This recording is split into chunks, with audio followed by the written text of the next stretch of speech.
আজ আমি তৈরি করেছিলাম গাজরের হালুয়া কিংবা বলতে পারো গাজরের বরফি। তো আমি যেভাবে তৈরি করি, প্রথমেই হাফ লিটার দুধ নিয়ে নিয়েছি, 4-5টা গাজর নিয়েছি। অনেক দিন আগে আনা হয়েছিল বলে গাজরের গায়ে শেকড় গজিয়ে গেছে। তো সুন্দর করে খোসা ছাড়িয়ে নিয়ে গাজরগুলো কেটে ধুয়ে ব্লেন্ড করে নিচ্ছি।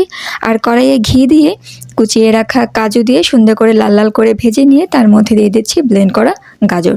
এরপরে হাফ লিটার দুধ দিয়ে দেবো। এরপরে যখন গাজরটা সেদ্ধ হয়ে যাবে এবং দুধ ফুটে যাবে, তার মধ্যে দিয়ে দেবো চিনি। স্বাদমতো চিনি দিয়ে 3-4টা থেতো করা এলাচ দেবো। এরপরে দিয়ে দেবো 1.5 কাপ পরিমাণ সুজি।